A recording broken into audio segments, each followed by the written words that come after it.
isn't part of the criminal justice system. So you can forgive someone and at the same time show up in court when they're being tried for their crime and say they should go to jail for this. Forgiveness doesn't mean that you're supposed to go to court and say, let them off the hook, judge, or they shouldn't have to go to jail, or don't punish them. That's not forgiveness. You can decide to do that or not do that, but it's a different thing than the process of forgiveness. Okay? And it's not reconciliation or any kind of form of that. I pull out my thesaurus. So it's not conciliation, it's not mediation, it's not arbitration. All of that's about getting two people back together again. Forgiveness is what you do on your own. So I hope that clarifies a little bit of what we understand forgiveness to be, because in the context of Rwanda and Burundi, though we haven't been there, we believe that that's a crucial piece of the healing, or as the label of the talk was, moving beyond the tragedy. Okay? That it's a necessary piece, otherwise we get stuck. One of the things when we were talking with the school personnel was essentially everybody who's in school now is 17 or under. They weren't born at the time of the genocide. The school people said, what you're describing is what we're seeing in our schools. Now, the first reaction would be, why? They weren't even alive then. But see, the effects are getting passed to the next generation. If the people that are recovering that were alive or were affected in some way by the genocide aren't recovered, their lack of skills and their lack of healing is simply getting passed to the next generation. And so that's a concern that needs to be addressed in the schools. And they were picking that up. I mean, I think they got it. It wasn't like, why are you teaching us this? It doesn't apply to us. Not to mention that most of the school personnel, of course, would be survivors themselves. So they need to have their own healing so that they can help heal the people that they're working with. One of the most satisfying experiences we had in training was at the end of their trainings, they do what they call writing resolutions, and they paraphrase what they've learned, and then they make commitments to how they're going to make use of it. And among the school personnel, this speaks to what Kim was just mentioning, one of the resolutions was, we are going to review our discipline policies to make sure we are disciplining out of love rather than punishment. We never overtly addressed that, but they had gleaned that somehow as part of the essence of what we were teaching, which was very exciting because it meant they really understood what was at the heart of what we were trying to share with them. You should have them write resolutions. Yeah. Don't just come and listen to the talk for 2 hours this afternoon. What are you going to do now? but it was a whole new exercise. We had never run into that, and it was very obviously a part of how they do things. It was structured. On the first day, they said, "Who's going to write the resolutions?" And 3 people raised their hands. And we stretched them a little bit on the second workshop and asked them to form small groups among the whole group. So instead of 3 people writing resolutions for the group, we asked them to break into small groups and write their own resolutions, which they then shared with the whole group, which I think surprised them, but I also think they found helpful. Yes? How do you relate that, or those activities, that result, or probably an even ongoing result, versus what must have happened with Nelson Mandela? I'm not sure what you're referring to with Nelson Mandela.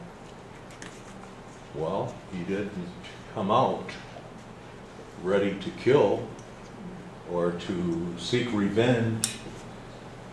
And Right. he So made it his clear words- that's not where I see, so he he was wasn't going. a good example of forgiveness as we're talking about. That's what I'm saying. Yeah. After 27 years of being in prison by those people, he was a big enough person. Yes. Although he used the word reconciliation, but he was achieving what you're talking about. Right.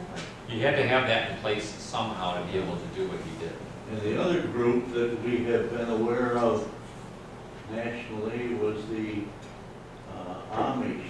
Yes. Who Yes. were able to achieve this. Now, that's a very interesting deal. When I first heard about it, so, in the newspaper, it's unfolding, and it's like 3 days later, they're saying that the community has forgiven them. I was total skeptic. Because I got all this, right? It's a process. That's what it looks like. Not 3 days later, you're over at the house forgiving them.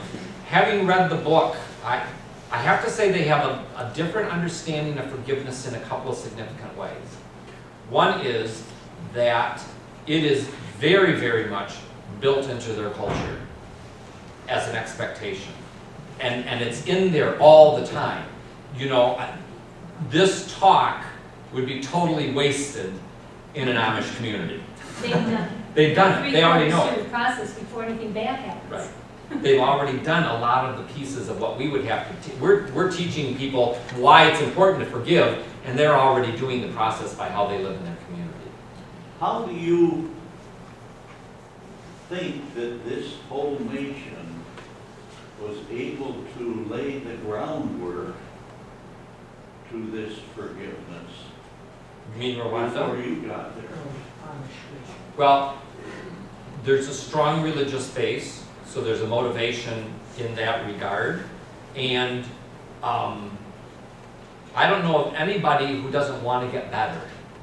Okay, we don't necessarily know how to do it, but that's certainly the innate structure of our lives, physiologically and emotionally, is to try to heal. I don't teach my body how to heal from a scar. It just does it. It goes in that direction naturally. So I think there's a natural desire for it. I'm not sure that the whole nation is there yet. I think there's pieces of it there. I think there's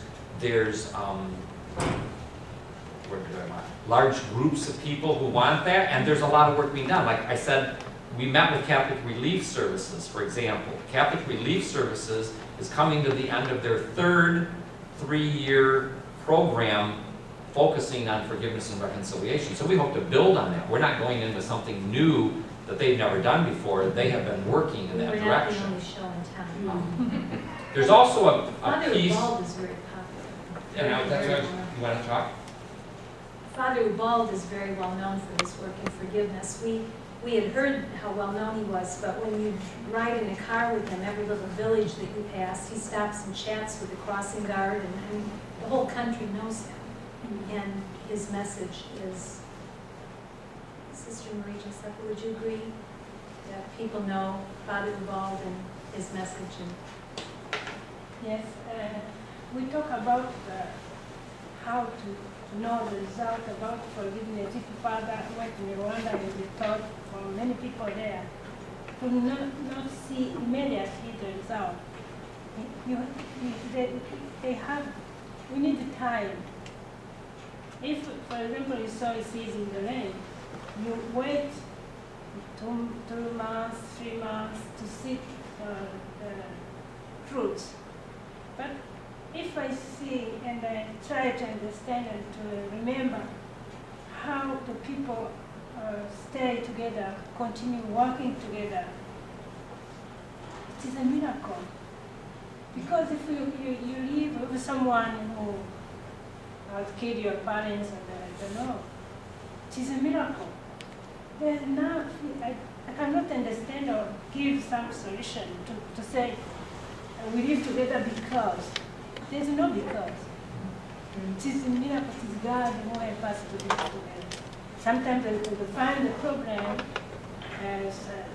but it is not, this problem could not stop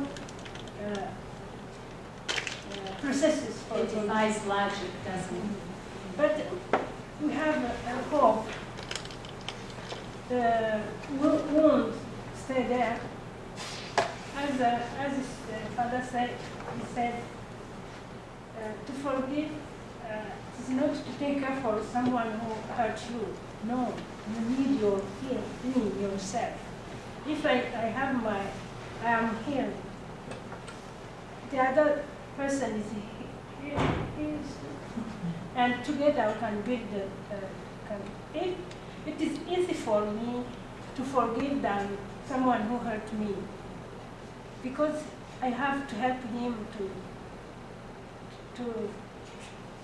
live with me, to live together.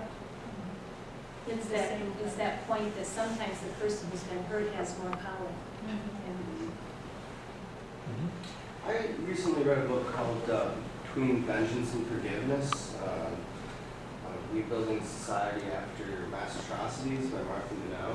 The book is about what is the best way to set a society up for individuals to forgive. And it's about the difference between having courtrooms and justice take place, where you're not going to get all the truth, and then you have truth and reconciliation commissions, where you'll get all the truth, but you're going to get out amnesty for that truth.